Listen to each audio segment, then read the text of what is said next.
And so you get in this weird situation as a citizen, as you said, where it's either, okay, we print the money, which is to say, let's steal from all the savers, right? Let's let the government tap into the savings of all of society through inflation, and we go and fight this war.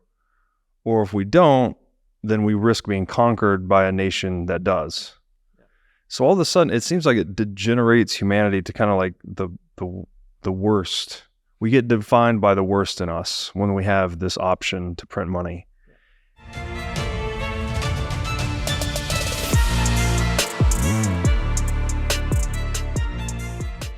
Hey everybody, welcome to the What is Money Show. I am thrilled to have you here joining me on my mission to help shine light on the corruption of money. Now, if this is your first time listening to the What is Money Show, I strongly recommend that you go back to episodes 1 through 9 first, which lays a lot of the groundwork for many of the concepts that we explore on this show. These first 9 episodes are my series with Michael Saylor, and thousands of people have told me that this is the best podcast series they've ever heard, hands down, and that it was instrumental to their understanding of money and Bitcoin. So if you're looking to start a deep dive into the nature of money, I don't think there's any place better that you can start other than episode 1 of this show. Now, a little bit about this show and how it makes money.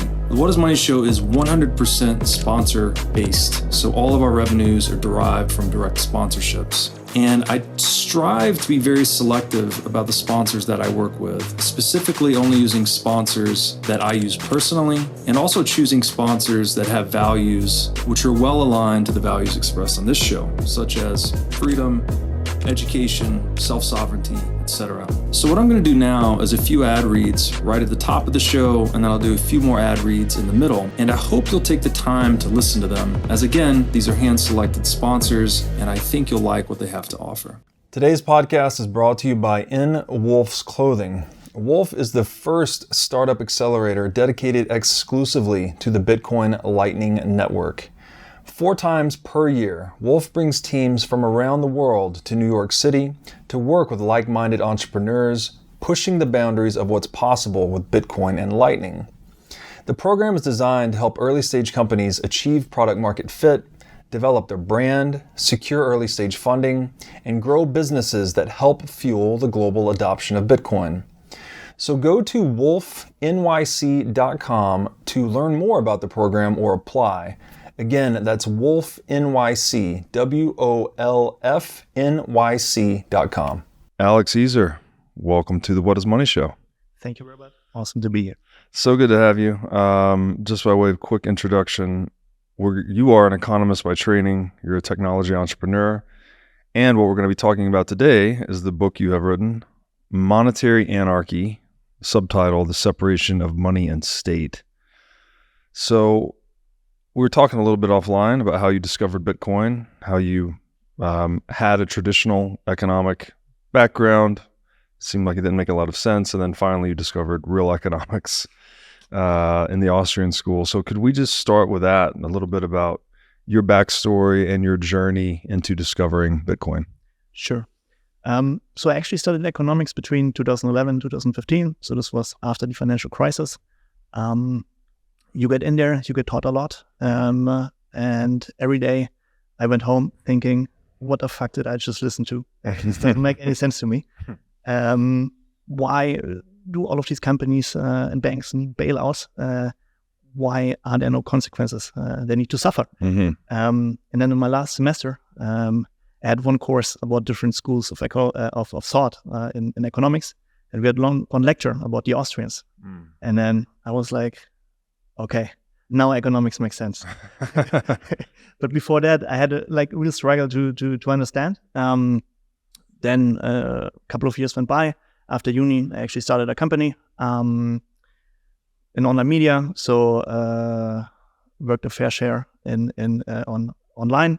And then my girlfriend in 2020 were asking me about a crypto project because she also had on a marketing agency and they wanted to pay her to promote the project and to pay her a little bit in this cryptocurrency. And I was like, hey, Alex, you studied economics, look into this. Mm-hmm. And before in 2018, 2 years earlier, I also studied Bitcoin a little bit, but I just dismissed it because, to be honest, I just didn't do the work.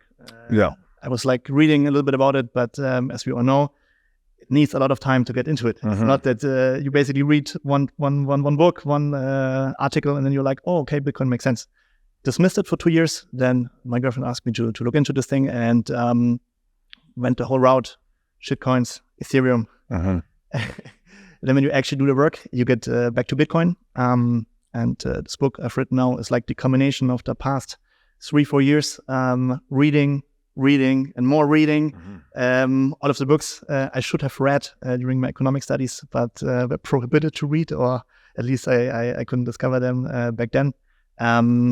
And what I wanted to do here is just to like a thread of all of the, at least in my view, important economic concepts. So a person who maybe also studied economics or maybe also total newbie can understand economics from like the perspective of, like the Austrians, and how this leads to Bitcoin and how Bitcoin makes sense to us as society. Wonderful. So the book really is your journey, basically, into learning and discovering Bitcoin. And we're going to go through that today, basically, chapter by chapter, more or less. And you start the book with this very broad topic, the origin of knowledge. As we were saying offline, it's like this is the superpower, right, of humans, that we have access to knowledge, we have access to rationality, we can learn from one another across time, and we build civilization by incorporating lessons from the past and building just this, layer by layer, so to speak, of knowledge. So in this chapter, I guess a good question to start, how is it that we come to know things? What is knowledge? How do we discover it? And what are the different types of knowledge? Actually, it's a crucial question, because I started reading Human Action from Mises, and in one of his first chapters, this is actually the question he tries to answer. But at first, when you get into this, you just dismiss this because you're like, okay, I'm here to learn about economics. Why the fuck do I need to learn where like knowledge comes from? Doesn't make any sense, right? And then you read through things, and then you like also read through all of these, let's just say, quarrels different economists have with each other, and then you actually come back to this question: okay, where does like definite knowledge originate?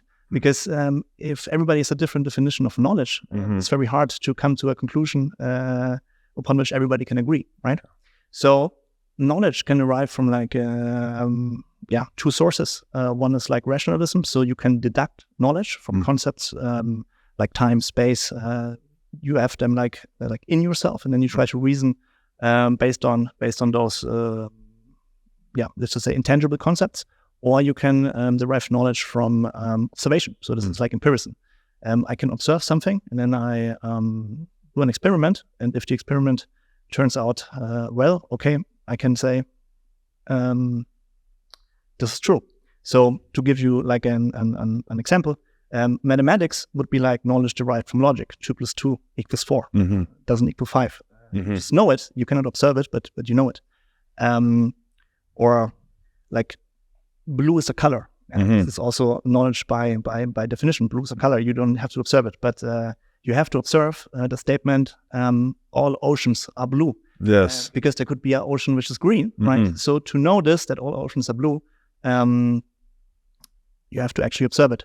And why I'm actually opening with this question is because nowadays the field of economics basically says, okay, we have to measure everything, so we can hypothesize about everything, which means the only economic knowledge we can gain is through observation. So there is no economic knowledge which can be derived through logic or gained from logic. And I ask myself, okay, why is that? And the reason is, if we have definite answers in economics, so 2 + 2 = 4, so we have like this sort of economic truth.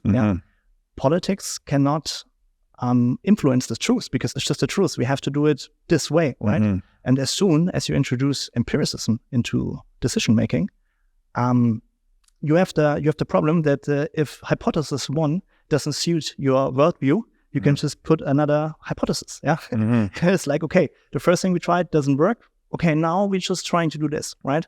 So if you deny this existence of an economic truth, basically I can just decide whatever I want based on my own worldview. Right. Obviously, as a politician, this suits you very well because you can push your own agenda forward and back it up with the hypothesis you want, because you just neglect 2 + 2 = 4.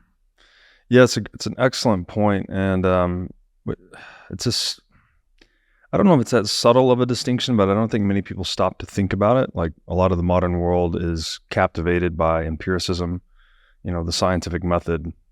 Form a hypothesis, test it. If you can't disprove it, then it's true, right? Or it's an approximation of truth. But if we only index on empiricism, we deny this other form of knowledge, which is rationalism, as you said, or the example I like to always give is 2 parallel lines never touch, right? It's like a very basic assumption of Euclidean geometry. We don't go out into nature and observe and test, make sure all parallel lines never touch. It's an axiom, right? And from that axiom, we deduce theorems, right? Like geometric theorems. And it's true in mathematics. Rationalism is true for mathematics, true for logic, and also true for the social sciences, right? That there are no constant relations in human action. We can't say that every time I increase the money supply, this guy is going to do this, or this guy is going to do that. But there are things we can say, right? Like, when you increase the money supply and you hold demand constant, the purchasing power goes down. Like, we can deduce this from economic axioms, whereas empiricism lends itself better to domains where there are constant connections. Like, water always freezes at 0 degrees centigrade, right? We can test that over and over and over and over. We can't disprove that, so we assume it to be true, effectively. So it's the whole crux of the contention between, let's say, Keynesian economics, mainstream economics, and Austrian economics is that, right? That they think you can test and mathematize a social science, but it's just not appropriate to that field of knowledge. So instead, we have to take the Mises approach and make axioms, right? Man must act. Man prefers present satisfaction to later satisfaction, etc. And then we can deduce things like, the marginal utility of value, interest rates, all of these things. So, but the modern world does, as you said, you got one 30-minute lecture on Austrian economics and a whole, years studying economics. Lucky you, by the way, because I didn't go to school for economics. It was accounting and finance, but we did study a lot of economics. It was all Keynesian. There was no one even mentioned the Austrians. So, and to the point is, like, this is what humans do, right? We generate knowledge. We figure out better, faster, cheaper ways of solving problems. And then we pass that knowledge forward to the next generation. You free up their time, right, as a result of these discoveries.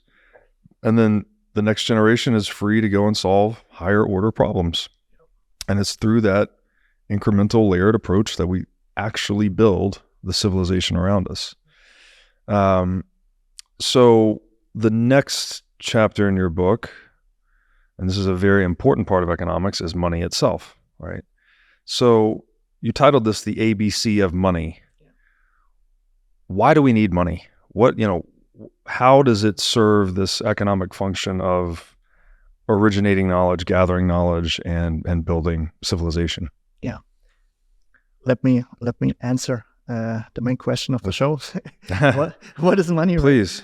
I think obviously there are many definitions of money, but my personal definition is it's the hive mind of humanity. It's the information system we all can access in order to find out what do we actually need as humanity. So for me, it's our hive mind.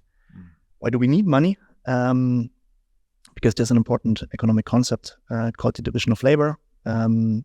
Everybody of us has certain skills, so we all have a comparative advantage in doing something or in producing something. So the question is, if everybody has skills and we all are great at something, do I have to build my own tables? Do I have to build my own houses? Do I have to build a supermarket chain if I want food? Mm-hmm. No, I let other people do that, and I produce something of value other people want. But now the problem arises, do I have something another person wants in order to make an exchange? Mm-hmm. If there's no money, if there's no medium of exchange, we barter with each other, right? So I have to, whatever, produce a table, and you need to want a table. Or I have to pay you with the table if I want a product you produce. So with money, we have the ability to exchange goods with each other as an approximation of another good I actually produced. So I opened this book with the definition of money in order to better understand,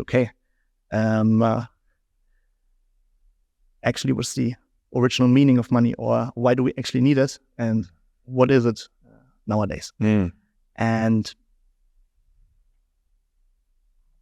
originally, as I just said, the function of money in a society is to overcome barter, to overcome the exchange of goods directly, but more or less as a derivative of value, more or less. Yeah. You go ahead. So it's kind of, there's a lot of definitions, clearly. We've done a lot of episodes, a lot of definitions. It's a very interesting topic. Maybe a real simple way to try and say it is it's a tool we use to trade favors, right? So like, you can do a thing really well, I can do a thing really well, everyone else can do a thing really well, and we can all trade so that we all benefit from the best of each of us in a way, right? It frees each of us to specialize in one domain, do it really well, sell it into the market, and then we can enjoy similar specializations from others, right? Whatever everyone else is really good at. So obviously, that's a better world than if you try to build your own house, grow your own food, build your own car. Like, you can't even do these things, actually. It's not even possible. But there's different types of money, too, which you go into. So what are the different types of money? Yeah. So humans used a lot of things as money. It's like gold, copper, silver, even shells, cigarettes in prisons. So this type of money is commodity money. I have something in my hand which I can give you directly for something. And then we started to experience a problem, which is basically probably due to restrictions. We invented credit money. And credit money is basically an IOU certificate. The example I give in the book, for instance, is there are two people, one person producing meat and another person who has like a day's journey to get to the other person to actually purchase this meat. But then the person forgot his gold coins. What do? The meat perishes, the producer would lose value, and also the buyer actually made the whole journey. So the producer of the good could actually issue like an IOU certificate, and give it to the buyer, and then the next time the buyer gets to the producer, he pays his credit. So this is an derivative of the original commodity, which is underlying the credit certificate, right? Arguably, nowadays, we have several layers upon this original layer of abstraction, because the first layer of abstraction basically has an underlying commodity. But nowadays, even this commodity is not even linked anymore to the value printed upon the paper we are using every day. So you can, call this type of credit money as a second derivative of the commodity. But as there is no underlying commodity anymore, actually it isn't. Yeah. So we need to have more trading these favors, right? There's some commodity that is most widely accepted effectively. So I can trade this thing for beef, and then the beef producer knows that he can trade that thing, that widely accepted commodity, for basically anything he wants, more or less. And it's the thing that's just, this is the most marketable good or the most saleable good. It's just the most liquid asset, right? So there's a natural emergence to money. The problem with commodity money, of course, is that it is physical. So expensive to secure, difficult to transport, risky, et cetera. If you imagine driving around with a bunch of gold bars in your trunk, right? There's some risk associated with that.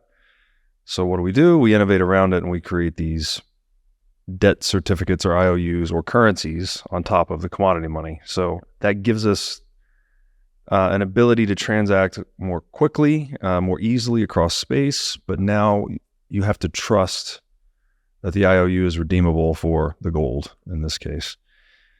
And that opened up a problem, right? The problem is you can't trust humans, basically. At least at scale, right? We can trust one another in small groups, but when we're dealing with 8 billion people, it's hard to scale trust in that way. So you need something that's trust less or trust minimized, to use a Szabo term. So how does that get us into inflation? Like, inflation's clearly something we're dealing with today. It's a rampant problem. What is inflation, and how did credit money lead to inflation? Let's leave out states for a moment. I know they're there. It's very hard to argue. Okay, there are no states. Let's stay in a theoretical framework. But theoretically, in this free market without states, we would see a lot of different currencies, right? Because everybody is able to produce their own coin, as we have seen with like many shitcoins, right? Everybody is able to create their own shitcoin. And in this free market, as we have like many money minters or coin minters, some of them would get the idea, okay, how can I get the better of my customer? And either they can use like debased coins, which basically means use less of the underlying commodity to actually produce a coin, or they can just imprint another value on the coin and try to buy a good directly in the market, which basically means there's more money available in the market than the underlying value, which basically means, okay, we inflate the money supply.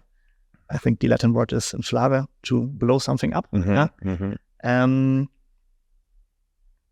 So as in this free economy, over a longer period of time, people would just learn, okay, this specific money minter produces false coins. So they would avoid this money minter.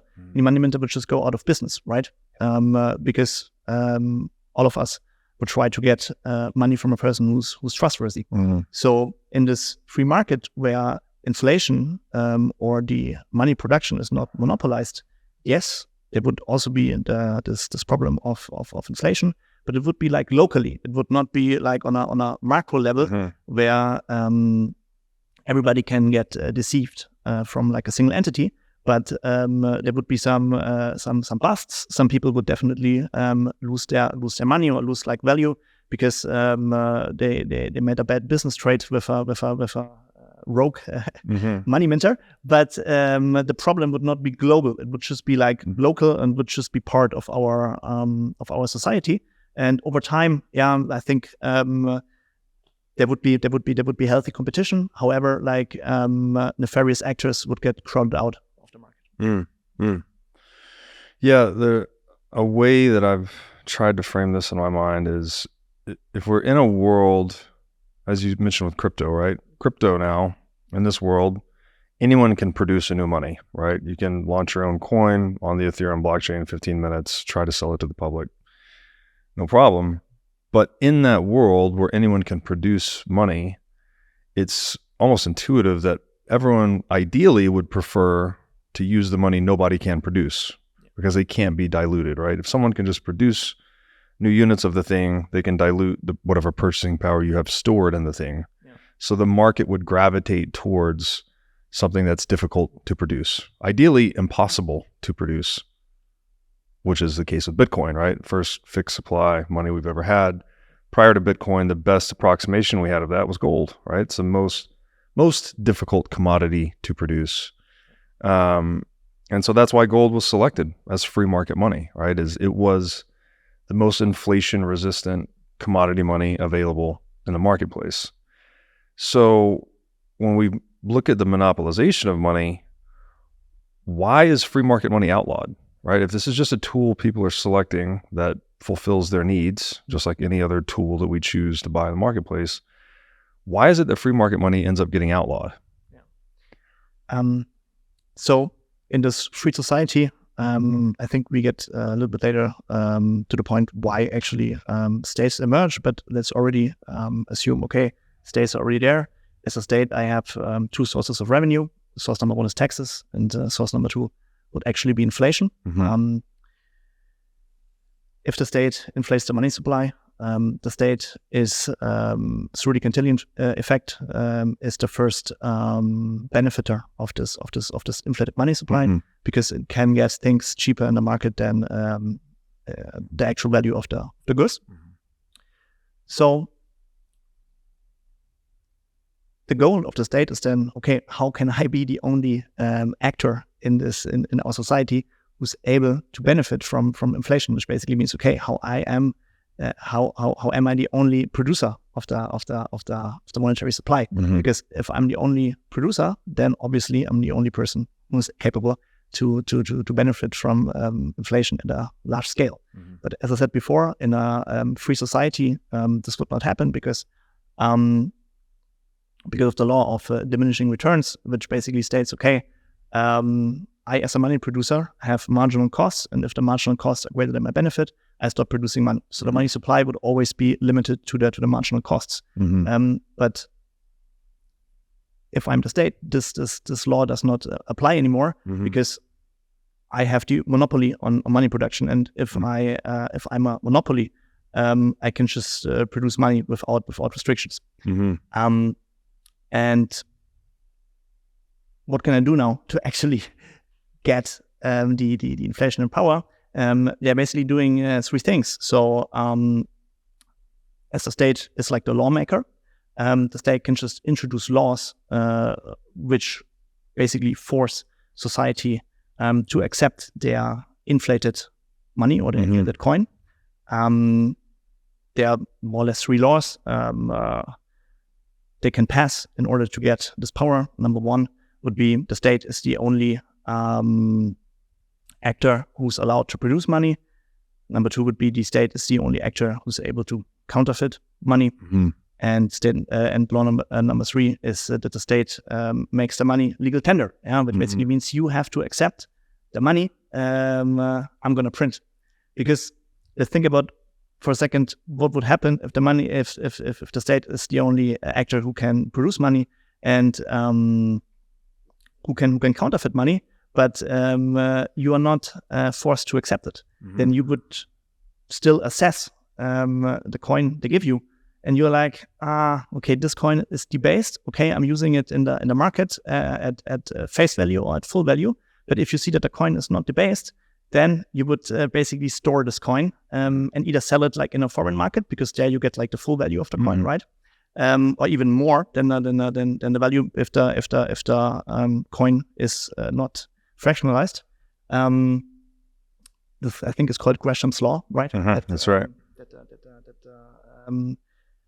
Money which is overvalued or like valued at face value leaves the economy, and only the debased money stays within the economy. And this is how I, as a state, basically get the monopoly on money, and then use inflation to basically enrich myself or finance myself.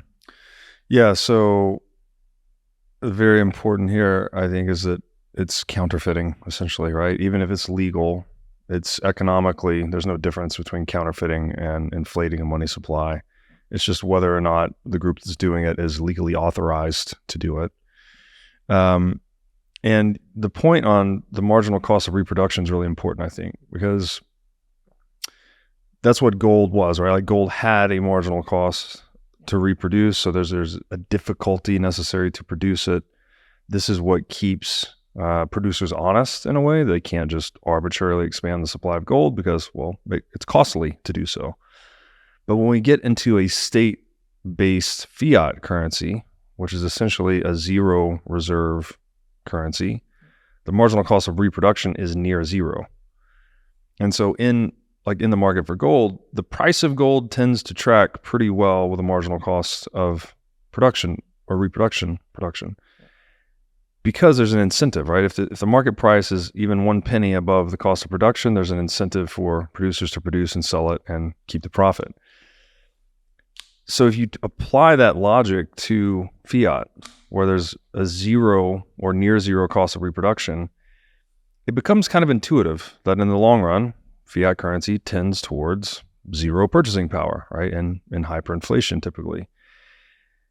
But fiat is not a free market phenomenon, right? It requires that free market money be outlawed, at least centralized, monopolized, etc.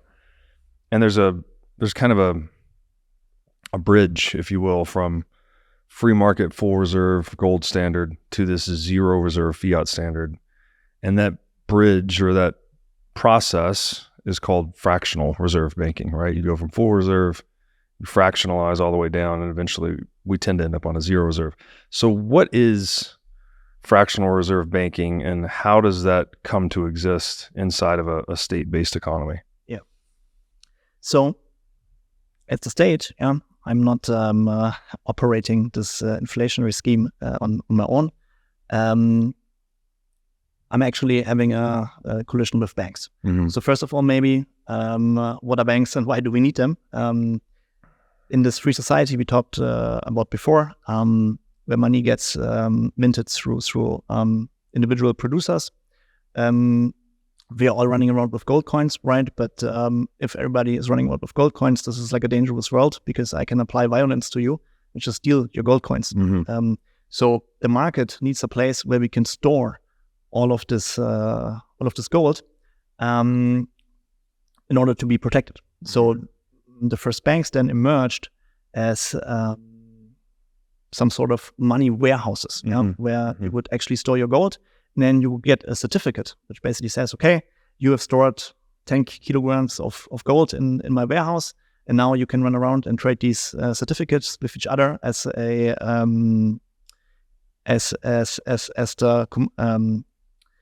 paper issue of the underlying gold. So we don't need to carry bags of gold with each other in order to trade. Then what happens? The bank can then say, let's just say the money warehouse operator then understands, okay, right now I'm a custody service, but what other lines of business can I open in order to make my profits? And then they understand, banking and loaning out money actually seems quite profitable. Mm-hmm. So they take the gold of their customers and issue more certificates than they have gold. Yeah. So the certificates become only a fraction of the underlying gold, which then is called fractional reserve banking. Right. So I don't have 100% of resource, but maybe I issue, let's just say 2 times the certificates I could, and then I only have 50% of gold stored in my warehouse. All right, and then what happens next? Everybody in the market has to trust that the bank is able to pay me if I want to redeem my certificate for my gold. But if there's panic in the market and everybody wants to redeem their certificates at the same time, then we have something called a bank run. The bank does not have sufficient funds or not sufficient gold to cover all of the certificates, and basically goes bankrupt.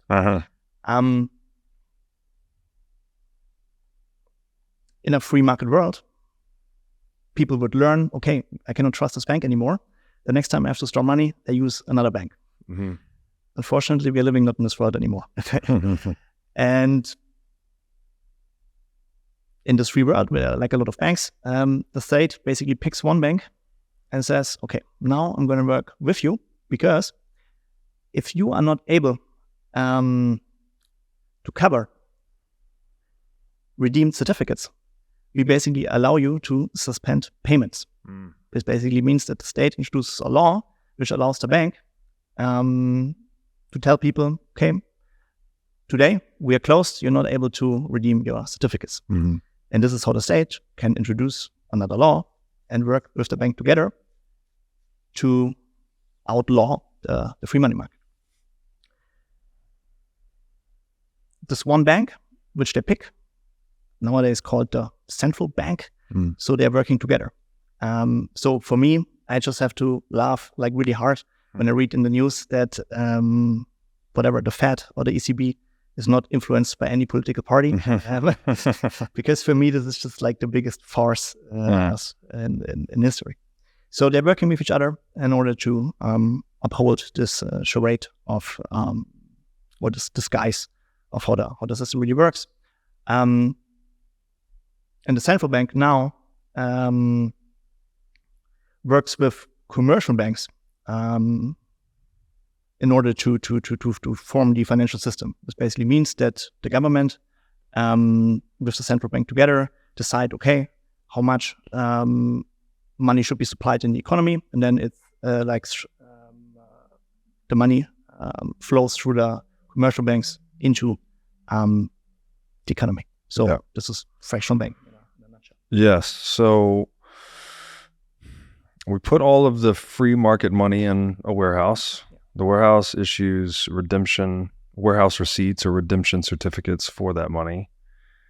Now, if you're looking at it from that bank's perspective, they have gold as assets on their balance sheet, but they have these liabilities outstanding to their customers, right? That the customers can come and redeem the gold at any time. So what fractional reserve banking really is an overissue of those liabilities. You're extending additional redemption certificates, more redemption certificates than you have assets on your balance sheet. So this is very key point, right? You're now engaged in a situation where everyone needs to trust the solvency of the bank for the bank to continue to function, yet the bank is insolvent. It has more liabilities outstanding than it has assets. So fractional reserve banking is both a fraud, like at its core, there's no way around it, right? It's just accounting 101 basically. And it's also a confidence game because you can keep running the fraud so long as not too many people come to redeem at the same time, as you said, a bank run. And this is the foundation of the legacy financial system, is this fraud, is this confidence game. And it requires, obviously it would not exist on the free market because people would figure it out, right? Yeah. If I try to withdraw from the bank and they don't make good on it, well, then the bank goes under, I take my business elsewhere. But the state intervenes, right? To make sure to either suspend redemptions or to otherwise uphold this central bank that they've selected. So we should probably talk about states. Yep. And the next chapter in your book is titled Statism. Yep. Why did nation states emerge? How did we get states in the first place? And what is their intended purpose? Yep. Now we get into the good stuff. So we've talked about money. We like how money emerges in a free society, how it is like stored in storage facilities, and how then through the monopolization of money, the state is able to use an inflationary scheme in order to basically enrich itself to fund its operations. Mm-hmm. So the natural question afterwards is obviously, okay, why do we even need states? Can we not even like run or organize society without the central agency or without the central institution? And if we were in like a natural state, so if we put whatever like 200 people on like a new planet, what would happen is that conflicts would occur, right? Like if we would fight over resources. So if I'm living near the tree, you cannot live near the tree. So if we both want to live there, we have a conflict. Yeah. And we need someone who is able to dissolve this conflict if we want to live in harmony. We can now argue, okay, if people were logical human beings without emotions, we can rationally argue with each other and come to a conclusion. Maybe, okay, I was first at the tree, so I have the right to live there. But unfortunately, this is not how humans work. Humans actually have emotions, so these conflicts arise. And states are basically the answer to this conflict resolution. The example I give in the book, so what was the original way how we could resolve those conflicts is if you imagine yourself as a child or back in kindergarten or elementary school, probably you had a social hierarchy, but the teacher did not pick one child and you were like, hey, now you are the leader. But in a group of children, just like a natural leader evolves, a person the group trusts or whose opinion is more important than other people's opinion. And this natural leader phenomenon is also or emerges in this natural state of human beings when there are no laws. People are drawn to natural leaders as the final arbitrator of conflicts. The one person who decides, okay, now you can live by the tree and you cannot. And this is why the first formations of society were an aristocracy, where you had lords presiding over little kingdoms. I'm German, and I think Germany is known for 1,000 kingdoms or more. Where we were nowadays we have one country, but back then we were little individual enclaves. And from this aristocracy, we went a long way from there to democracy. How did we get there? Naturally, even in this aristocratic society, you have the have or quote unquote haves and have-nots. And the have-nots are usually the people who do not want to save in order to build capital, in order to build something of value. They want to consume. So even back then, you have, let's just say it, consumers and producers. And usually the aristocrats or the natural leaders, they were producers. They were working hard to give something back to society. And this is how they could build their standing within the society and rise to their position. But now imagine a situation where you have a lot of natural leaders, which are the haves, and a lot of consumers, which are the have-nots. Then it's easy for one aristocrat saying, okay, look, if everybody supports me, I will rid you of your debts, because if you all support me, I have all of the power to get rid of all of the other aristocrats which oppress you. And this is how the concept of a king basically were introduced into history. So this was the number one aristocrats under the aristocrats, which is then the king. And this is how monarchy was born. That this monarch basically made false promises to the common people. I will rid you all of your debts, and I will give you the land the aristocrats stole from you, which they actually didn't steal. They just got it through natural skill or through their ability to produce. This is how we came to a monarchy. But the problem there is that before there was a monarch, law or the rules, we lived with each other, because probably they didn't call it law. It was just innate in human beings that we shouldn't murder with each other. Was the good of the market. This was not a centralized good where the king said, okay, I am the law. But before there, lawmaking was a market good. But now, human beings or society basically traded a long-term gain for short-term profit, because the short-term profit was, okay, I'm rid of my debts. But the long-term consequence was, okay, now we have this king who's able to make laws. But before, society could live freely with each other without one person dictating how we should live with each other, basically. We had kings all over Europe. And now the question is, okay, how do we get from kings, from monarchy to democracy?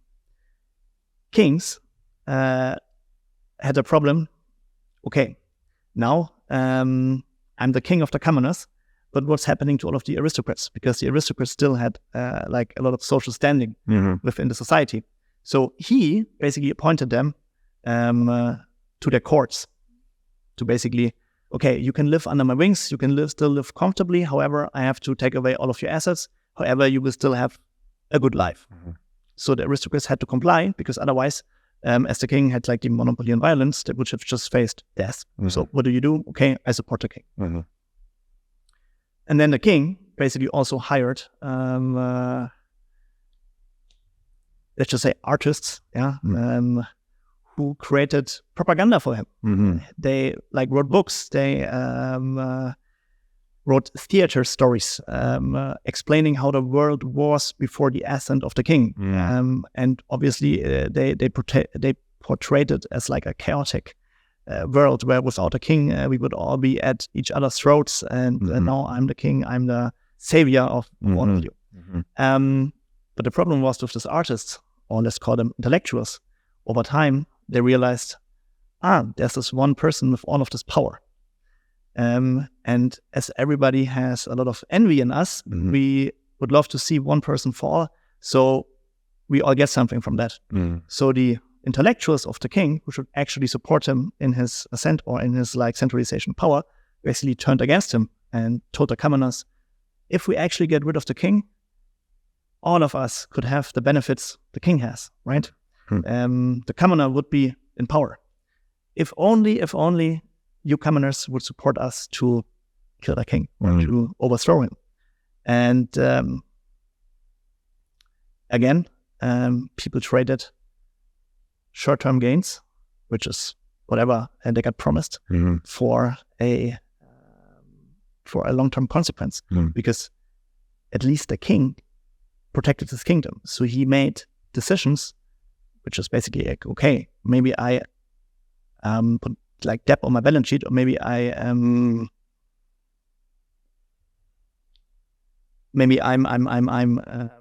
have my kingdom in mind. So I would not do anything which is risking my kingdom. And as I'm in power for like a long period of time, and after me, like all of my descendants are in power, I'm not making any decision which is harming society. But the problem now with democracy is that the people in power are only in power for a short period of time. So they have to make the most out of the short period of time. And then these democratic leaders, they try to obviously enrich themselves by the power they were given. So all of a sudden, the decision-making goes from long-term horizon to short-term horizon. In economics, we call this time preference. If you have a high time preference, you basically make decisions which are more or less bad for you, but you do them anyway. And if you have a low time preference, you make rational decisions which are not only good for you, but also for all of the generations to come. So when we talk about statism, from its emergence to the situation we face nowadays, we actually talk about a society where we had a very, very low time preference, because the aristocrats, they were there because of natural skill. They were there to like protect the society they are living in, because they are part of it. All the way over monarchy to democracy, we come to like a very high time preference, because as a politician nowadays in a democratic regime, you only have your own benefit in mind, which basically means, okay, you don't decide or make decisions which are good for the society as a whole, but only for yourself. So we come a long way from free society, why do we need states, to the situation we face nowadays. Yeah, that's an excellent portrayal of the evolution of statism. I would point listeners here to Hoppe's book, Democracy, the God That Failed. You can just read the introduction in chapter 1. It captures a lot of that really well. And I don't think, what is was a Churchill quote maybe, that the democracy is the worst form of government except all the other ones, something like that. But Hoppe would make an argument that no, there were trade-offs made, right? And shifting from a monarchical world to a democratic, liberal democracy world. And that those consequences, I think, are largely rooted in the time preference of the leaders, right? At least the king had a long-run capital interest in the integrity of the kingdom, right? He wanted it to be there for hundreds or thousands of years, such that all of his, the generations that would come after him, his sons, would be able to benefit. Whereas today we have for 8-year terms. People go in, they're human, they're trying to maximize their self-interest, and it's gotten to the point now where they're just spewing all of these lies that, they're doing what's good for society, the greater good, et cetera, but they're really just there to serve their own self-interest. So this matter of, I guess, converting our leadership from people that consider the long term to people that are incentivized to only consider the short term explains a lot of the problems with liberal democracy. Yet we are propagandized into believing it's the greatest thing, just like the king, right? The king is the savior through propaganda. Well, today we are propagandized that democracy is the savior. It's the best form of government there has ever been and ever will be. And I would say that the debate is unsettled, to say the least. If you are a business owner or manager, you should know these 3 numbers: 36,000, 25, and 1. 36,000 is the number of businesses that have upgraded to NetSuite by Oracle. NetSuite is the #1 cloud financial system, which allows you to streamline accounting, financial management, human resources, and more.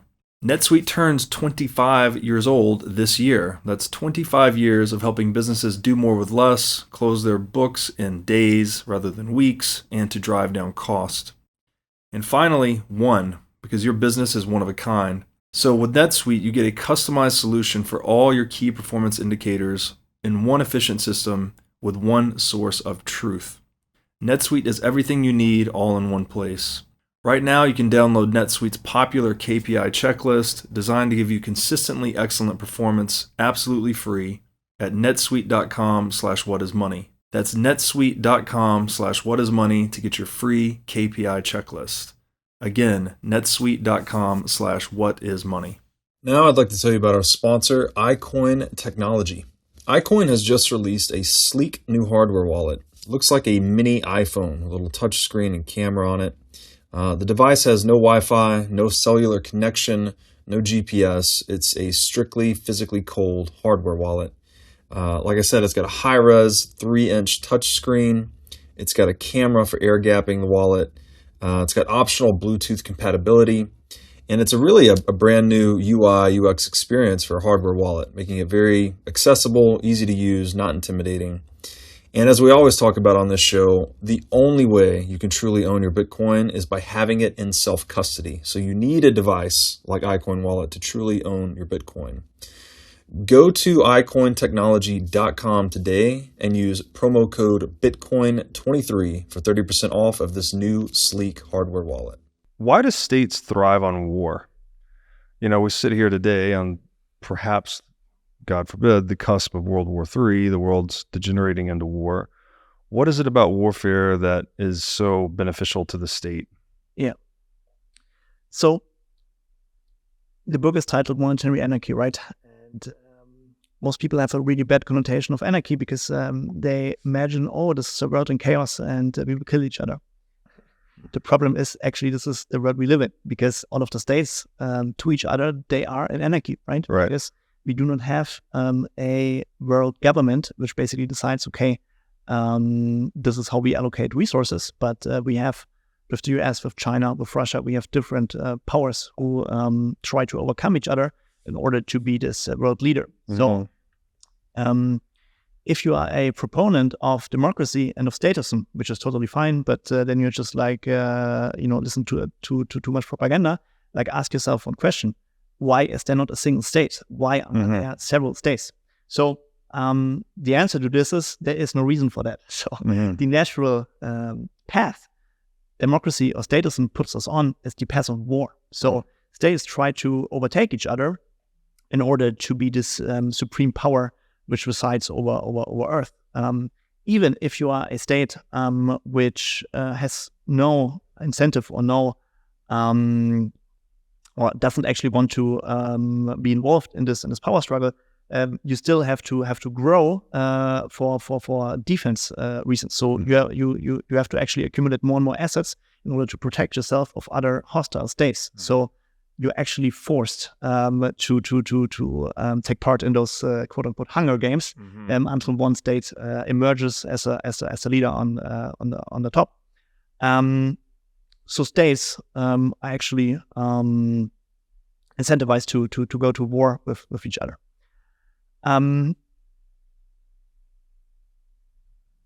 I just want to introduce one thing, which is more or less a thing of the past, as this already happened, but just for listeners to also think about this notion is we talked about before that the paper money we have nowadays, or the credit money, is backed by an underlying commodity, right? Mm-hmm. But nowadays, that's not the case anymore, because the US went off the gold standard roughly 50 years ago. But why did everybody just accept that? And usually what states, more in the past, used as an excuse to actually depeg their currency from the underlying commodity is actually an excuse like a war. We are in this bad situation right now. We need to finance our defense or offense efforts. And if you are not accepting that the paper money is just paper money without the underlying commodity, we will lose the war. Yeah. And actually, if you are a citizen, what do? You're like, okay, either I reject this money the state gives me now, or the state says this is money, or I risk that my nation is overthrown by an hostile nation. So you face whatever, like two diseases. And so this is an impossible decision to make. And then for people, it's just easier to accept the wrong, or just to accept the money, the like new form of money without the underlying commodity. So the natural path statism leads us to is infinite war.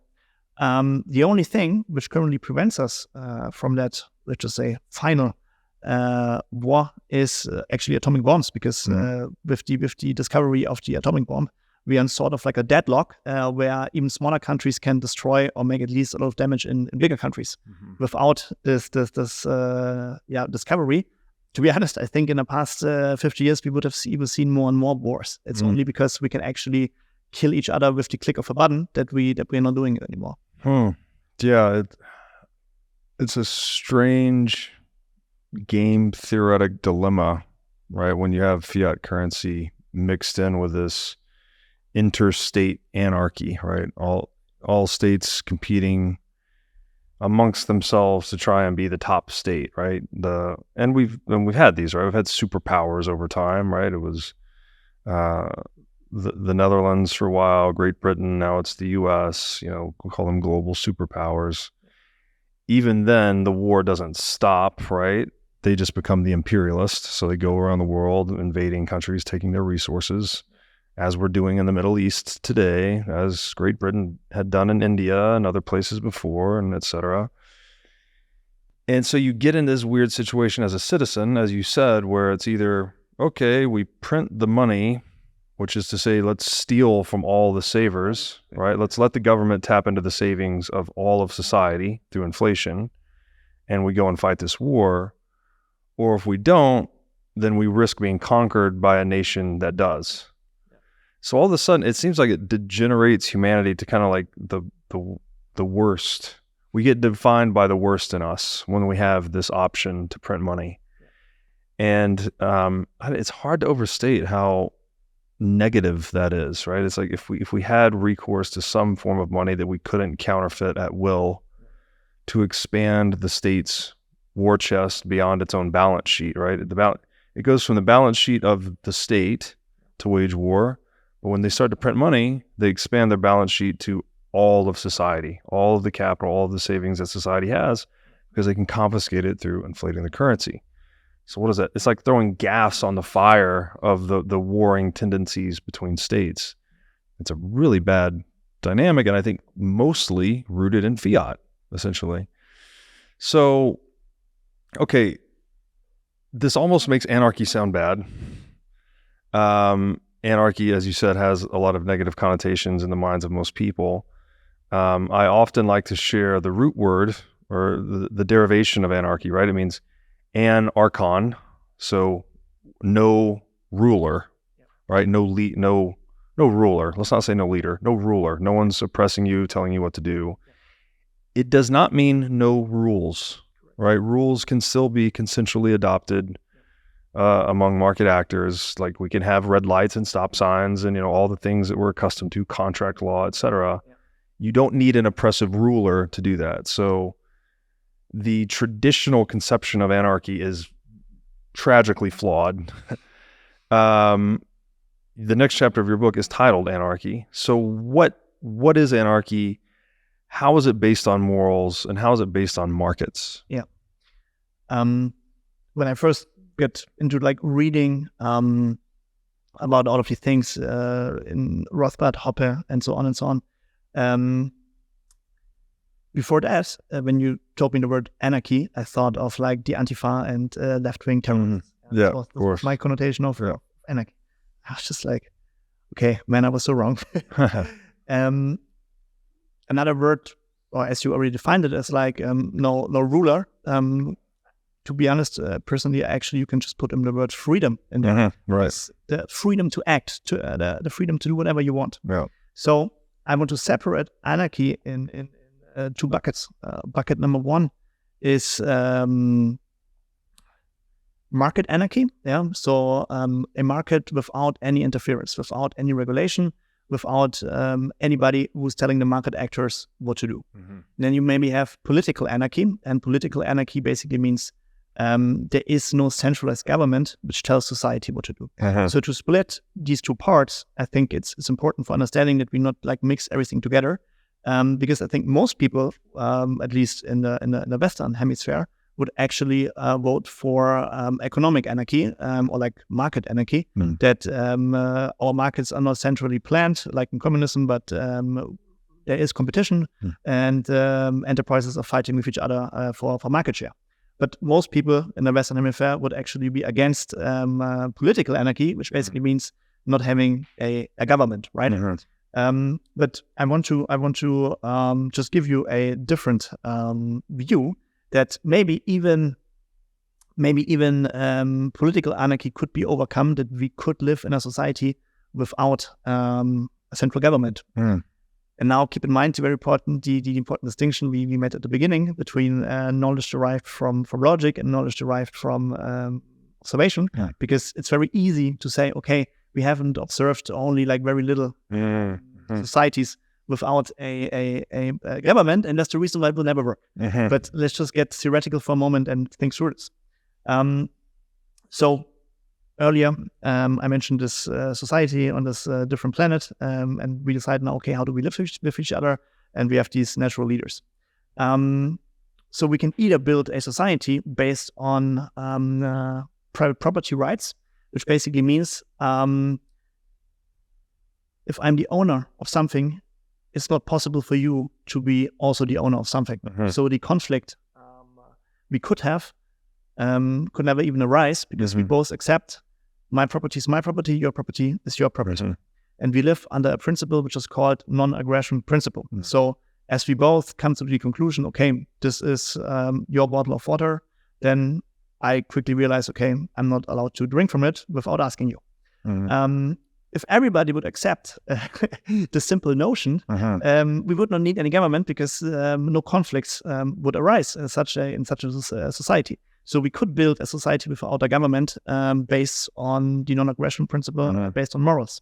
However, we all know human beings. This would mean everybody is conscious of this concept. And I think it's very unlikely that 100% of us would be conscious of this concept, especially if you scale this to 8 billion people. So there is the necessity to handle individuals who would not comply with this principle. Because you have rogue actors who would try to steal things from you through violence, right? And as a citizen who complies with this non-aggression principle, you will need protection from those rogue actors. So we can then introduce the notion of anarchy through markets into the theoretical framework, because just as every other good, the market can produce the ability to protect yourself from rogue actors without a central authority, which is handling the organization of that. So if I need protection service, a entrepreneur would actually start to offer this protection service to me and protect myself from bad people. But now we have basically just the same situation, but and introduce one abstraction layer, because what happens if we actually have a conflict about this water bottle, and you also have a protection service, then what would the other two protection services do? They can either resolve the conflict with violence, but this violence would be like very costly, because they would just kill each other. And if I'm an entrepreneur, I actually don't want my people to be killed, but I actually need to or want to use them to offer more protection services so I can get more profits. So it's very likely that in such a market-based society, the protection services, yours and mine, they wouldn't fight each other, but they would look for a arbitration service. So in this free society, another entrepreneur would just offer basically lawmaking, but lawmaking as a product. And then I know it's very like strange to hear, okay, the law can actually be provided by the market, not by the government. But that's what English common law was, right? As you said earlier, it emerged organically on the market. It wasn't by dictate or decree. It's just a product like any other product. Yeah. And then I, as a citizen in this society, can subscribe to the protection agency, which offers resolution of conflicts under the law I actually want. So as you choose a political party nowadays, you could actually choose a protection service, which in turn would actually market the law with which they resolve their conflicts to the end user, so to the citizen. So I can actually choose the law myself. And then over time, what would happen? Over time, different laws or different lawmaking arbitration services would just offer a product which looks very similar, because nowadays no health insurance is 100% the same. They all have like small differences. However, health insurance as a product is similar enough that we would all define health insurance as health insurance. The same would happen to law. Law would be more or less the same or 90% similar, or even 99%, and would only differ in whatever, like a single issue. For instance, the death penalty. In some states nowadays, you have death penalty, or there exists the death penalty, and in other states there's no death penalty. Or for instance, cannabis is allowed in Amsterdam, but it's not allowed in Dubai. So you already have different laws. This is not a completely foreign concept, but you already live under different laws.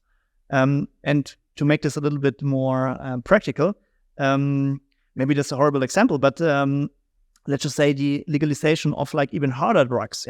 So there would be maybe this one city, this one place on earth where it's allowed to freely consume heroin. Why? Because like all of the heroin junkies in the world would live there. Because there is one protection agency which actually makes it profitable that this law should exist. And if I am basically a person with capital, it's pretty simple. It's like $1, 1 vote. Right. If the majority basically votes, okay, heroin should be outlawed. Okay, good. Then it is outlawed for the vast majority of society. However, how much would you pay to outlaw heroin in, I don't know, a super remote place on Earth? You just don't care. You wouldn't care. Why would you? Right. None of your business. It's none of your business. But then maybe there's like a small group of people who's like, oh no, I like to consume that. This is my business, so I actually go there. Which basically means anarchy, or like political anarchy, is possible based on this non-aggression principle. But even if we don't agree to this principle, we can just introduce markets, and with the help of markets, we can actually resolve conflicts very easily, because law would just be a market product like any other product, and we would subscribe to the law under which we want to live. Simple. Yeah, it really is. It's, again, I think the point you made earlier, that just because we haven't observed a thing, right, back to empiricism, doesn't mean the thing is impossible. This is the common argument wielded against libertarian philosophers, like, oh, we've never seen it, it's not possible. well, we never saw airplanes before the Wright brothers, right? There's a lot of examples. We could talk about humans innovating things that did not exist before. And it does seem possible, right, that we can have a society that's really rooted on the principles of private property, which include the non-aggression principle, which include the right to self-defense. And we're essentially choosing to resolve conflicts over scarce resources by contract rather than combat. Yep. Right? And it's moral, obviously. It's also vastly more productive, because the less time you spend stealing, killing, and destroying capital, the more time you can spend producing capital, which increases standards of living for everyone. And, maybe this is a stretch, but you could perhaps sum up anarchy as everyone minding their own business, right? Yeah. Okay, so let's talk about Bitcoin. Yeah. Does Bitcoin lead us into a world characterized by more anarchy? Yeah. What does that look like? And I know you mentioned the term Minarchy earlier too. I don't know if you want to talk about that. Yeah.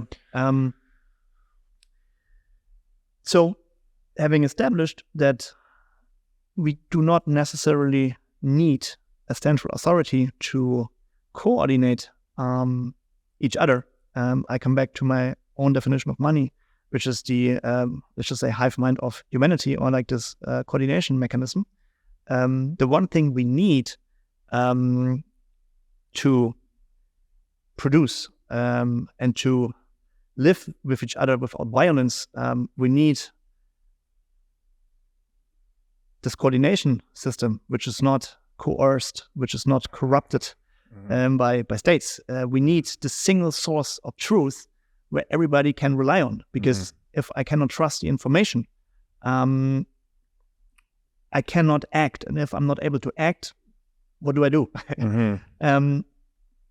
So when I discovered Bitcoin, for me, Bitcoin holds the key to resolve all of these problems at once, because as you've already discussed on your show a lot, you start with one problem you have in your own life, you encounter Bitcoin, and you're like, oh, I can actually solve this problem I have with Bitcoin. Then over time you realize, oh my God, there are like so many problems out there, and most of them you can track back to the corruption of money, because it's the one thing, or like the one thread that connects all of us. So maybe before we start getting into whether or not Bitcoin leads to anarchy, maybe I should give my own definition of what is Bitcoin and why does it actually have value to us. Because we established earlier that commodity money is valuable. Is valuable because it's scarce, or it has like a function in society. Before I said, okay, commodity money has the function as a medium of exchange, but often commodity money also has a market value without having monetary value, which basically means out of gold I can make jewelry, or a cigarette I can smoke. So it has some value to me, and only because this good has value to me or to you, or as you said earlier, it's like the most marketable good. We all agree, okay, this one good, as everybody wants this one good, we should use it as money. And only then this good has also monetary value. So how I personally define Bitcoin is what's the market value and what's the monetary value of Bitcoin. For me, the market value of Bitcoin is the existence of a payment system, or of a monetary system where we can act with each other without taking any counterparty risk. So what's counterparty risk? Counterparty risk is when we trade with each other in dollars, both of us actually take the risk that the US government knows what it does, and it won't go bankrupt, because if it's bankrupt, our dollar bills are worth nothing. So whenever we transact with dollars, we take the counterparty risk of the US government being operative. And with Bitcoin, we can actually trade with each other, but there's no one we have to trust in order to make a transaction, which basically means, okay, the market value of Bitcoin is having a financial system without needing anyone or like any central party to run this financial system. Now it's easy to ask, okay, we actually live in a world where we have a very nice functioning financial system, at least in the West. I know this is not true for everybody, but why do we need it, right? And I think with like the grim future we are currently living in, when I'm like referring to CBDCs and surveillance capitalism, we need, or like the market value of this system free from counterparty risk will only increase when governments will try to control their citizens. So Bitcoin has market value, or like Bitcoin, the network has market value, and the value only increases when the financial system gets more and more restrictive, because we need a way how we exchange value with each other. Currently, we are not at the point yet where everybody understands the market value of like the Bitcoin network, but I'm pretty sure over the next decade, as bad as it sounds, we will get there. And Bitcoin, the currency, has value because it's the only accepted coin within this payment system. So the value of Bitcoin as money is the network only accepts Bitcoin as payment within this network, right? So with this monetary system, which lives in parallel to the traditional fiat system, we can actually make our own rules, because nobody can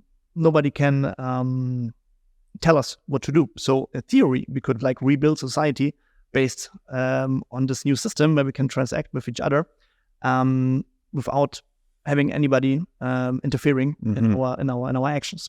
Now the questions basically we have to ask ourselves is, will this lead naturally or automatically to anarchy? Because I think this is also what most people fear a little bit, because when I talk privately, or like the friends who are not per se Bitcoiners, when I talk to them about Bitcoin, like one of the first commentaries I usually get is, hey, do you want to live in a chaotic world where we are at each other's throats and kill each other? And I'm like, no, this is not what Bitcoin is about. Bitcoin is about having a sound financial fundament upon which we can build.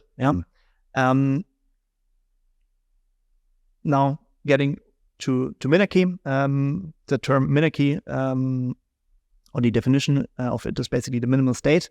So the state only offers services, or the state only acts in realms or like on a minimal scale. I think nowadays we all know that the state is overreaching. They want to meddle in all sorts of fields. But if we talk about the minimal state, we said earlier, the state actually formed based on the need of conflict resolution. So the minimal state for me is basically a state which offers two services: protection and lawmaking, more or less. So having defined that, let's put this all together. How Bitcoin fits into that. Before Bitcoin, I think the struggle I had, or let's just say political struggle I had, or like most people see the world like this, is left versus right. There is only left versus right. Like either you are like a socialist and you want to that everybody lives a nice life, we're all equal. Then you have the more conservative right-wing view, like we're all individuals, like taxes should be low, and no government interference, and so on. And this is like the power struggle we have in society. And then Bitcoin, or like cryptocurrencies, they introduce another axis, which is basically centralization versus decentralization, which means, okay, power is either centralized or it's on the edges of society, and we are living in a society where power is spread out across all of us.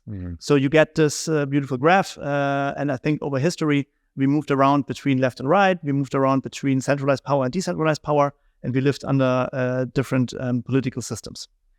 But the one thing which was always true is states want to grow through war. So states always expand. There is not a single example, or there's not a single case where states are like, okay, I'm focusing on the I'm actually focusing on my core responsibilities, which is lawmaking and protection, or basically the resolvement of conflicts. And I think that's the first time in history that we can actually achieve that. That we can actually have states which are not expanding, because we are robbing them of their financial power, of their means to inflate the currency, and then with the inflated currency go to war with each other. Because if you take away the financial means through Bitcoin from states, they're not allowed to expand anymore. And then for the first time in history, I think the concept of a minimal state would emerge, or we are able to actually see this in action. Maybe one last notion to add to that, because I know even yourself or many other people, they're in favor of like no government whatsoever. Yeah, like we don't need any government. And as I explained earlier, to be honest, actually I think it would be possible that there is no government whatsoever. However, personally, when you really think about it, what's really important for us as human beings, it's really important to move forward as a species, as a race.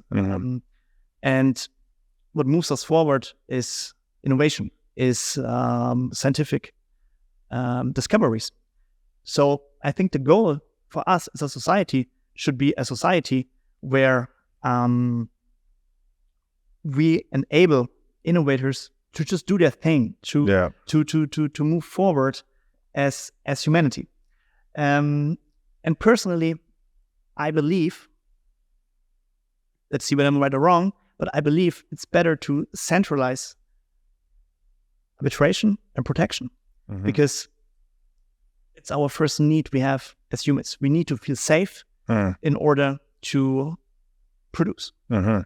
And even in a system where we have protection agencies working with each other, in the system, there's only one flaw. States already formed. If we would live in a world where there are no states, I think this would be on the table. But states already formed. So what would happen if we decide to adopt this market-based anarchy or political anarchy model? Then for a short period of time, there would be a power vacuum, and then another state would try to overthrow us. So as states already have formed, I think it's pretty unlikely that we form these political societies based on anarchy at the same time all around the world. So I think the best we can hope for is just to limit all of the states which are already there to their core responsibilities of arbitration and conflict. Yes. Okay. Wow. That's excellent. And this came up for me as you were talking, tying this back to earlier. You know, you used the phrase $1 equals one market vote, which is a line that I picked up from the Ethics of Money Production. I think Guido Holzman's quoting someone else, but it's a new way of viewing the market system, right? It actually is a voting system, right? That if I buy a house, I'm voting for the market to produce more houses. If I sell a car, I'm voting for the market to produce less cars, actually. And if that's the case, if money is this voting system, then central banking is effectively voter fraud, right? It's a system that prints new votes for itself, awards itself undue influence over socioeconomic reality. We see this manifest in a lot of ways and things, the centralization of industries, zombie companies, mainstream media bullshit, like propaganda. These are all manifestations of that economic voter fraud. And well, what is Bitcoin, right? Bitcoin is an incorruptible voting system, right? So now perhaps it gives us the tool necessary to really let the market sort these things out.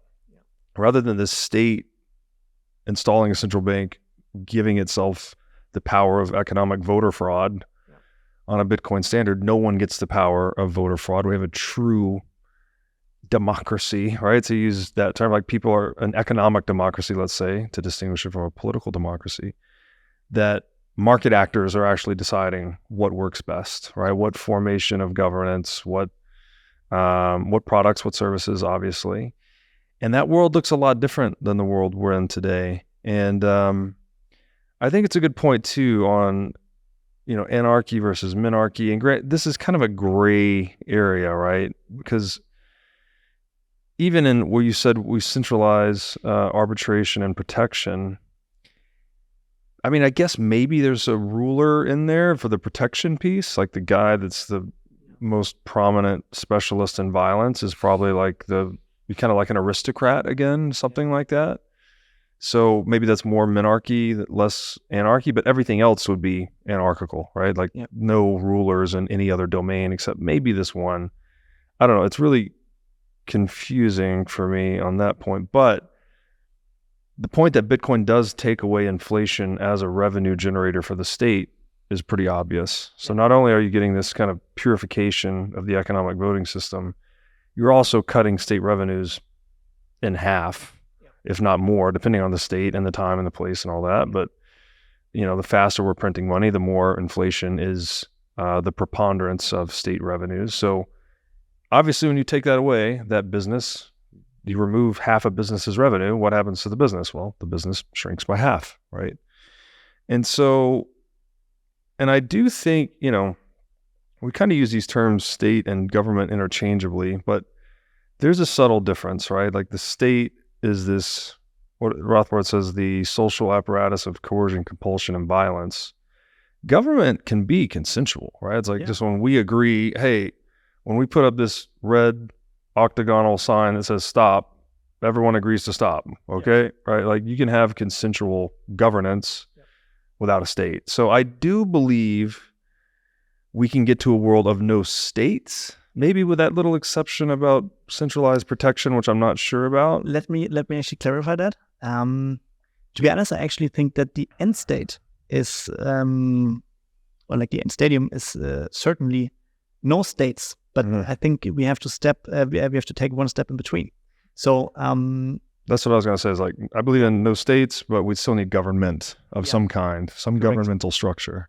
I actually believe that this minarchy part, where you have this aristocrat residing over violence, residing over protection, could be a first step. That imagine like the power all of the states currently have is taken away, except for the violence and protection part. And then we live in this new system, and in this new system, as the power of everybody gets like reduced or minimized a lot, maybe then the next step is in one society on Earth, okay, we actually also privatize now the protection. Yes. I'm just saying it's very different or like very tough to say, okay, we go from this. When states already exist. States already exist, where they have like tremendous power directly to the step, no states whatsoever. Right. So first we have to correct. Journey, First we have to strip them of all of their power besides violence and protection. And then everybody, like imagine like every country only had a police force. That's it. They don't have like military or whatever. Maybe they have military to protect themselves, but they only have this violence part. They don't have like power residing over energy systems, over transportation, for instance. Because if they cannot transport their weapons because it's like privatized, okay, they have a hard time to actually go to war, right? So they can only protect themselves. And then maybe the next step after this is, as another state cannot take advantage immediately of another state going to anarchy, as it's not possible immediately. The other states would have time to actually form this anarchy system. Yeah, so it's like a medium step. Yeah, so it's a process, right? This isn't a binary. We don't switch from nation states to anarchy, right? There's going to be a continuum in between, and it's fun to pontificate about all of this, but the other beautiful thing, like if Bitcoin is this incorruptible voting system, well, then our opinions don't actually matter, right? It's like you actually just let the market resolve itself, right? And let people self-sort, self-select what works best for them. And that's the beautiful thing, right? It's like, it's interesting to think about where it might go, but it's not it doesn't matter because like I'm not going to impose it. I can impose it if I wanted to impose it. Like it's the world just flows differently when you have the incorruptible economic voting system. This is a realization I actually had only this year, because when you get into all of these things, you want to tell everybody. You feel like, oh, I found out a secret, and now I have to tell the secret to every person I know, and I have to convince them that this secret is true. But then I realized, no, people think of you as a crazy person if you try to force your opinion. That's right, yeah. And this year is the first time where I'm just like, I'm not even mentioning that I'm into Bitcoin. Yeah. If it comes up, I'm like, hey, I'm interested in that thing, you know about it, and so on.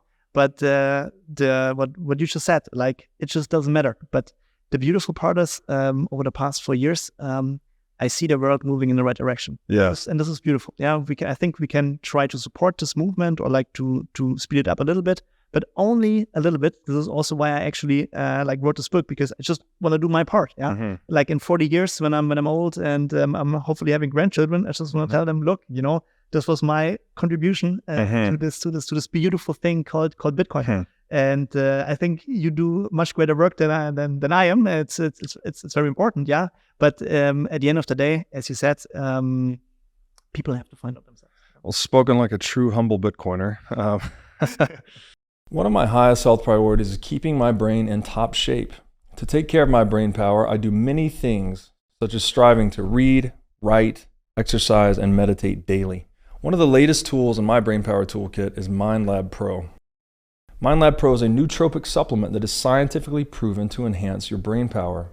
When I take MindLab Pro, my mind feels like it has a better grip on the world. My thinking is more lucid, and the articulation of my speech is much more clear. MindLab Pro has been tested in rigorous, double-blind, placebo-controlled human trials and has been proven to enhance brain power for users in every age group. MindLab Pro is an advanced formulation of 11 nootropic ingredients and is backed by research from 1,473 human trials conducted over a period of 32 years. So if you're looking to start enhancing your brain power, MindLab Pro is an excellent solution.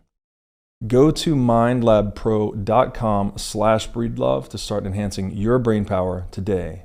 Again, that's mindlabpro.com/breedlove.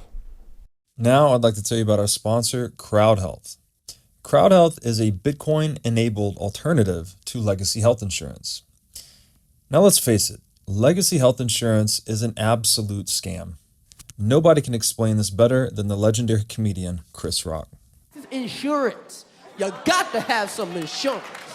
You got to. That's an insurance. They shouldn't even call it insurance. They should just call it in case shit. Like, I give a company some money in case shit happens. Now, if shit don't happen, shouldn't I get my money back? So with CrowdHealth, instead of just paying premiums that you'll never see again, you can hold part of this pool of savings in dollars and in Bitcoin through CrowdHealth.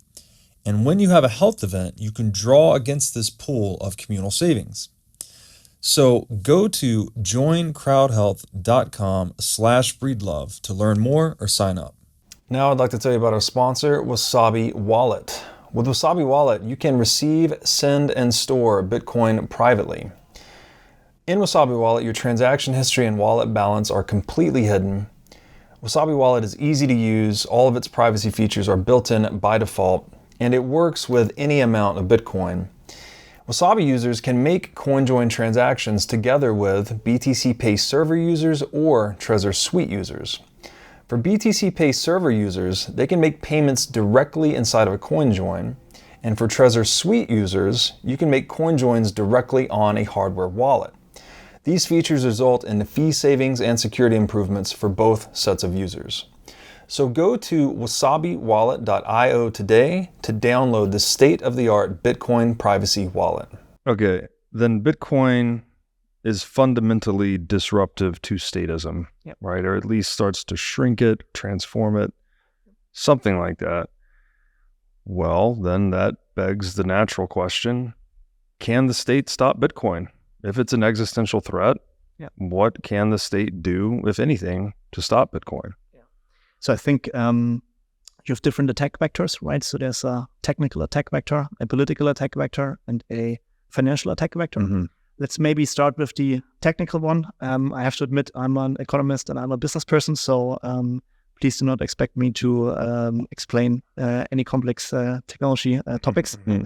But for me, Bitcoin is just a honeypot. Yeah, it's you have like this tremendous value all in one place. It didn't get hacked for 15 years. Yeah, Mm-hmm. so many people tried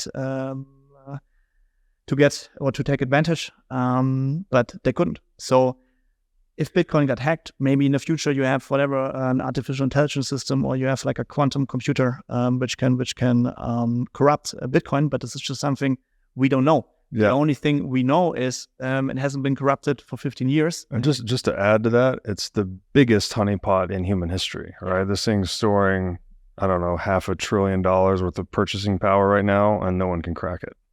There you go. Yeah. So if you are actually able to crack it, you're the richest person on earth. Yeah. Like this is the biggest incentive there is, Yes. right? So, and I also have to be honest, the only thing which could make me change my own opinion about Bitcoin is if it was hacked. Yeah. Yeah. If indeed Right. somebody could alter or transform the value of Bitcoin somehow, or were able to control it, right? Mhm. But for me, it's like super simple. The longer Bitcoin survives without being hacked, the less likely it is that it will be hacked. Mhm. Obviously, again, there's a future where we have artificial intelligence. We don't know what those systems are capable of, but the honest truth is nobody knows. And whenever you transact with something, you always take on risk. But in my mind, it just cannot be cracked. At least what I understand from a technical perspective. So to be honest, I would just like to leave it at that when it comes to when it comes to technology. Well, yeah. When it comes to political risks, governments live upon narratives and histories, right? Mm-hmm. As before, like intellectuals of the king told stories about how chaotic the world was without a king, and then the same intellectuals told the commoners how unfair it is that we have one person having all of this power. We should be in power. So, and the central bank wants to tell us the narrative that we have everything under control, right? Mm-hmm. So politics is actually a game of who's able to tell the best histories or the best Mm-hmm. narratives, right? So what government or how governments would try to attack Bitcoin, I think we've already seen it with like this whole ESG bullshit movement. Mm-hmm.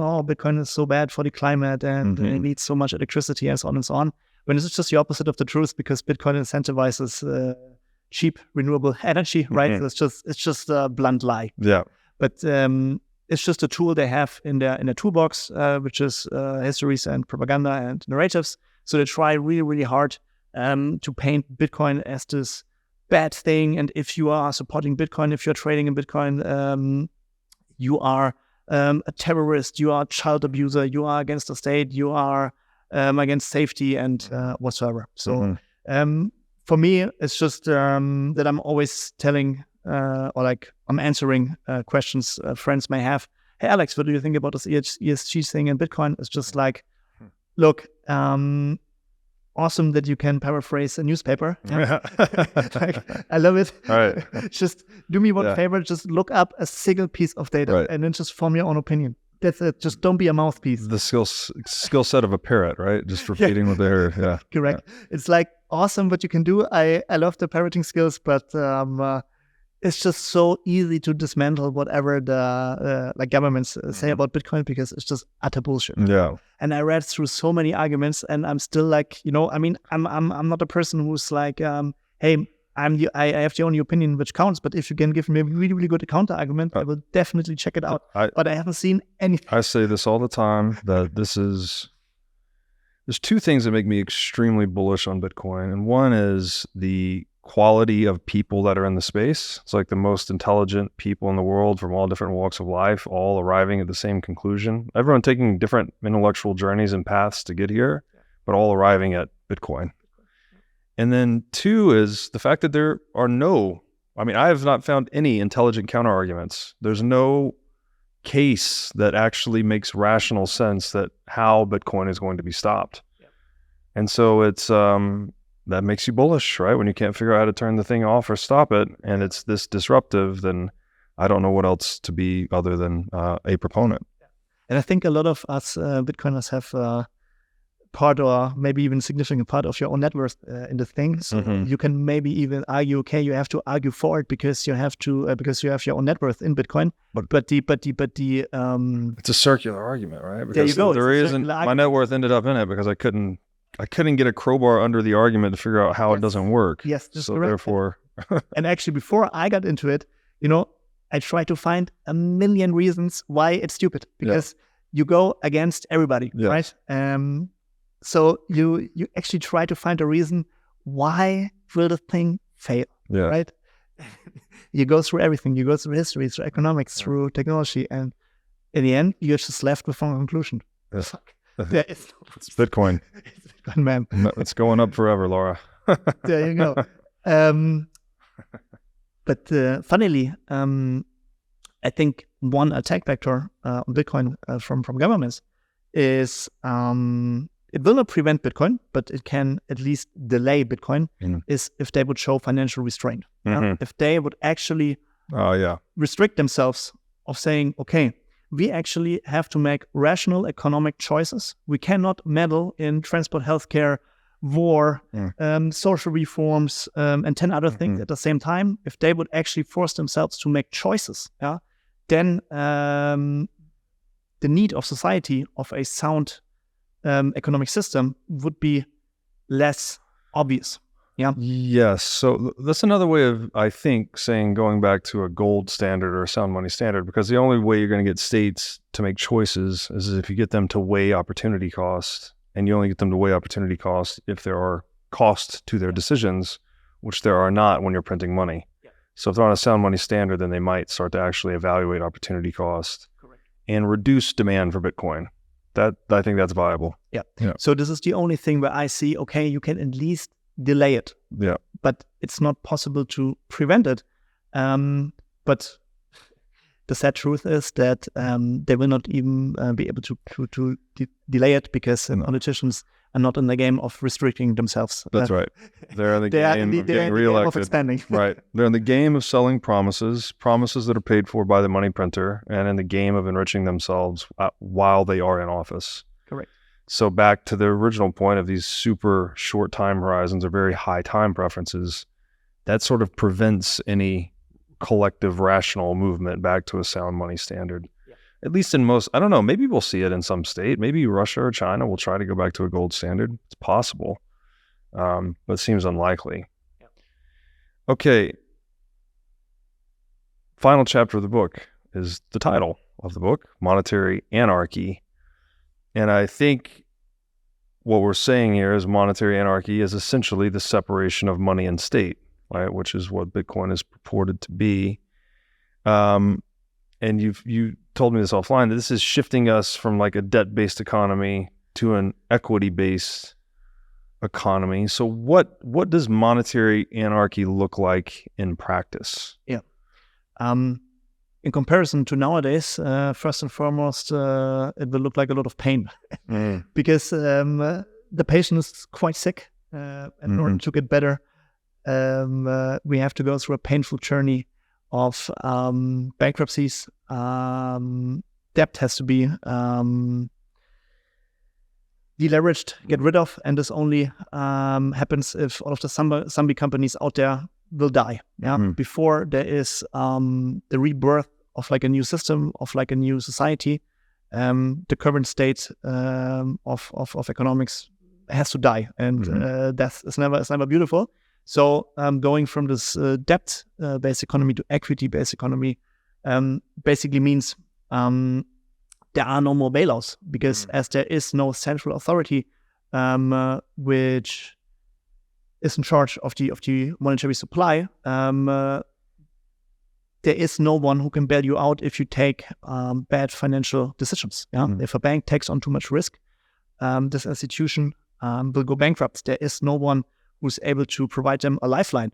Maybe there is, but then it is a private entrepreneur who's investing into the bank, hoping for profit.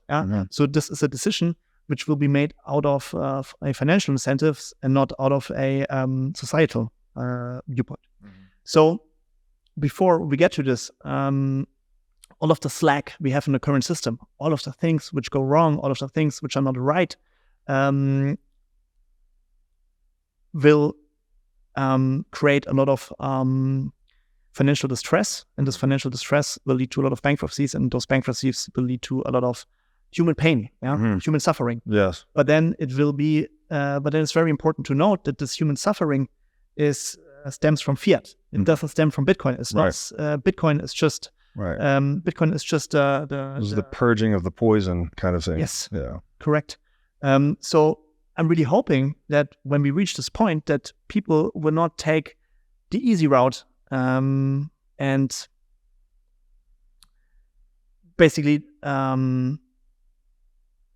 confirming that Bitcoin is the reason why we have all of those problems, and now we have to define a new sort of fiat money in order to make everything good again. So this is like one of the fears I have, that politicians will take advantage of that. For sure they will. Yeah, of course. But when we get through this, this phoenix out of the ashes, this new society will evolve where yes, we can make investments into whatever we want, but those investments are based on capital we saved up before. So it's not capital which is created out of thin air, and now we do not have to make choices. We can just invest into everything at the same time. But we as human beings, or as governments, or as people in power, or people with capital, we have to decide what is the most productive use of my own capital. Right. I'm always using... You mean we have to economize? Yeah. What a crazy idea. What a crazy idea. You have to budget? Oh my God. I'm always using the example of SoftBank, this big venture capital investor. When they invested, I think $300 or $400 million into a dog walking app. I'm like, with this money, what you could actually do in terms of research to move us as a species forward, unbelievable. But there's so much money available in the market that you have to invest $400 million into a dog walking app in order to make this capital work. And I'm just like, this is not right. This is not right. And then the good part is of this equity-based economy. When money cannot just be created, but it has to be saved in order to be deployed.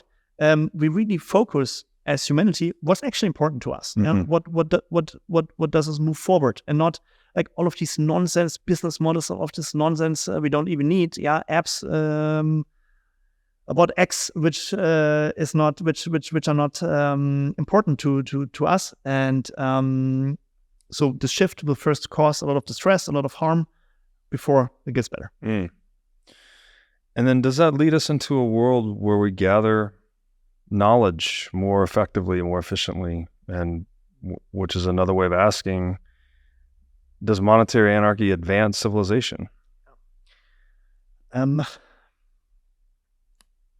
Getting into all of this, first you ask yourself the question, how should we live with each other? So everybody can live in peace. Everybody can have a prosperous life, and we all can enjoy life.